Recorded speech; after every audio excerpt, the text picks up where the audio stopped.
शुरुआत हम करेंगे डॉक्टर अभिजीत जसरोटिया से।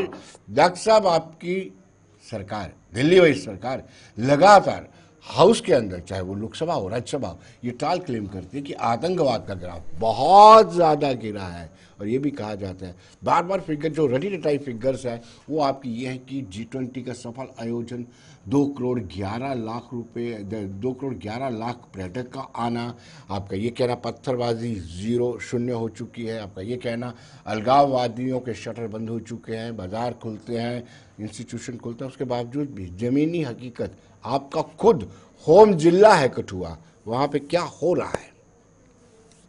बहुत बहुत धन्यवाद आपका विनोद जी। देखें, मैं दो चार चीज़ों से अपनी बात शुरू करना चाहता हूँ। सबसे पहले जो है चीज़ ये दुर्भाग्यपूर्ण है और जो कुछ हो रहा है आपके सामने ही है। लेकिन सबसे बड़ी बात ये कि जिस तरह से पाकिस्तान और ISI ने जो अपनी मोडस ऑफ ऑपरेंडी चेंज किया है और कश्मीर से शिफ्ट करके अब जो कठुआ की तरफ उन्होंने अपने भाड़े के टट्टू यहाँ पर भेजना शुरू किए हैं, इसके अंदर प्रॉब्लम तो है। मैं अगर कहूँ इससे बिल्कुल अपने आप को कहूँ कि मैं कि बिल्कुल कुछ नहीं है, ऐसा कुछ नहीं है, क्योंकि मैं खुद मूलतः कठुआ से आता हूँ और ये जहाँ पर भी एनकाउंटर चल रहे हैं ये मेरे ही गाँव के आगे पीछे सटे हुए इलाके हैं सारे के सारे। कल परसों भी जो वहाँ पर जाना और लोगों से जहाँ पर मिलना हुआ, उनके अंदर भी जो चीज़ें मैं देख रहा हूँ ये उभर कर सामने आ रही हैं कि कहीं ना कहीं ये लोग क्योंकि बॉर्डर जब क्रॉस करते हैं तो इनके पास कोई हथियार नहीं होता, लेकिन यहाँ पर जो ड्रोन लैंडिंग से या कोई ना कोई इनके OGWs जो इनके यहाँ पर काली भेड़ें जो सिस्टम के अंदर घुसी हुई हैं, वो कहीं ना कहीं इनको रास्ता भी दिखाते हैं और उनकी सपोर्ट भी करते हैं। लेकिन फिर भी मैं एक बात कहना चाहता हूँ कि वो दौर जिस दौर के अंदर यहाँ पर पूरे के पूरे टेररिज्म ही फैला हुआ था हर तरफ, वो जम्मू के अछूता नहीं था।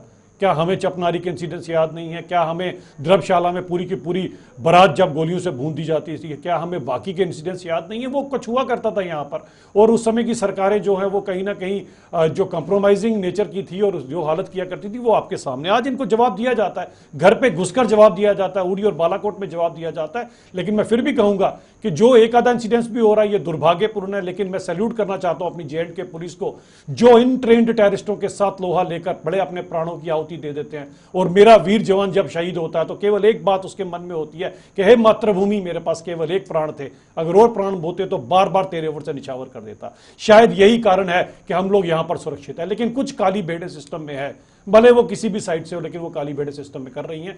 पुलिस बड़ी मुस्तैदी से इनका इलाज कर रही है, इनके खिलाफ कार्रवाई हो रही है। लेटेस्ट इंसिडेंट्स में अभी भी कुछ टेररिस्ट हैं जो आज ढेर कर दिए गए हैं। लेकिन मुझे लगता है कि सब लोगों को इस राजनीति से उठकर इस समय इस नापाक मुल्क के खिलाफ खड़े होकर बताना चाहिए कि पूरा हिंदुस्तान एक है, हम सबके सब एक हैं। अगर ये नापाक मुल्क हमारे खिलाफ कोई कार्रवाई करेगा तो हम कोई भी अच्छी राजनीति ना कर एक दूसरे का साथ देंगे। रक्षा विशेषज्ञ कैप्टन BN झा से जानना चाहूंगा कि ये क्या वजह हो सकती है इपिक सेंटर को या फिर केंद्र बिंदु को जम्मू प्रोविंस में शिफ्ट करना? वो लगभग आतंकवाद मुक्त माना जाता था जम्मू प्रोविंस। एक नेचुरल प्रोसेस है, जहां भी आप टेररिस्ट के ऊपर में या घुसपैठिए के ऊपर में या जो स्नीक इन करते हैं उसके ऊपर में ज्यादा आप सख्ती बरतेंगे, वो दूसरा एक आसान रास्ता वो खोजने की कोशिश करेंगे। और यही चीज हमने कश्मीर में अक्सर देखा है। मैं तो कश्मीर में जो पीक पीरियड था टेररिज्म का, मैं उन दिनों में वहां पे रह चुका हूँ, श्रीनगर में था, तो हमने वो चीजें काफी क्लोज क्वार्टर से देखी हुई हैं। अब आज के दिन में जो है ये इसमें कोई दो राय नहीं है कि आज के दिन में टेररिज्म काफी कम हुई है, गतिविधियां काफी कम हुई हैं।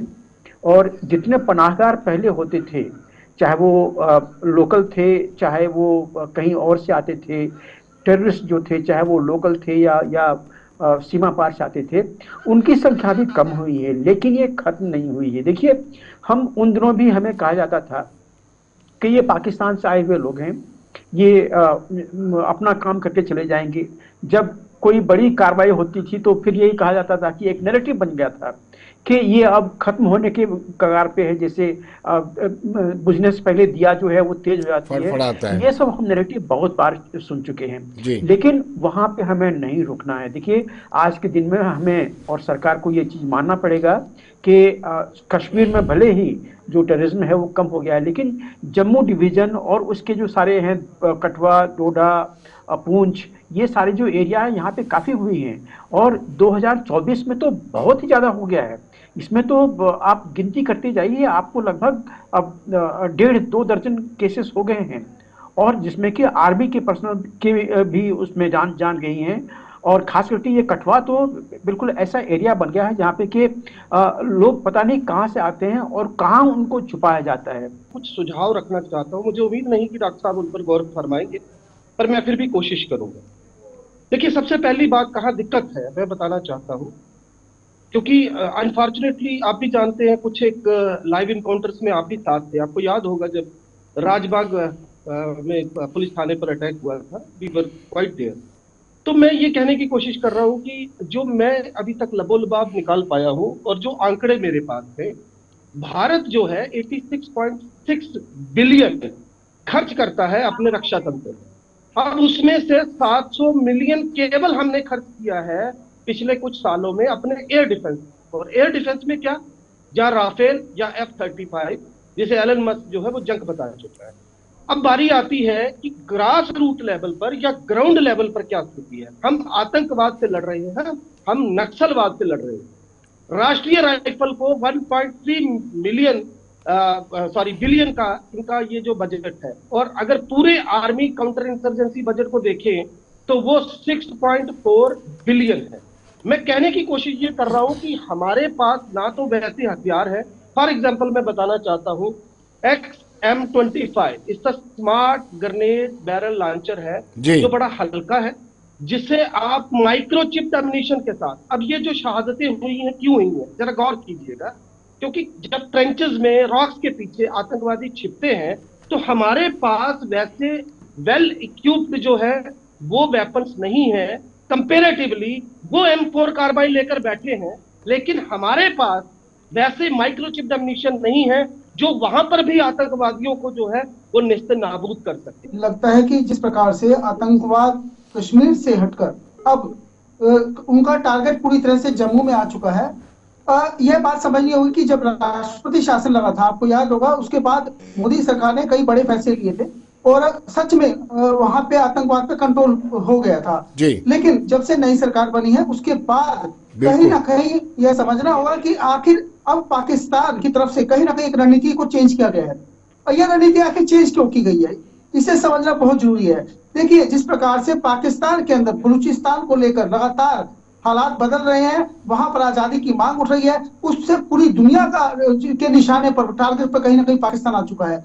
तो ऐसे में कहीं ना कहीं भारत के अंदर हालात खराब करके अपनी मौजूदगी दर्ज करा के इन आतंकियों को जो है शिफ्ट किया गया है, ताकि वो जम्मू रीजन के अंदर, क्योंकि यह बात समझनी होगी कि हम जो जम्मू कश्मीर की सरकारें हैं, जो वहां की रीजनल पार्टीज हैं, वो कहीं ना कहीं पाकिस्तान को लेकर सॉफ्ट कॉर्नर रखती हैं। और ऐसे में कश्मीर को टारगेट ना करके जम्मू को टारगेट करना के पीछे एक बड़ी रणनीति दिखाई देती है।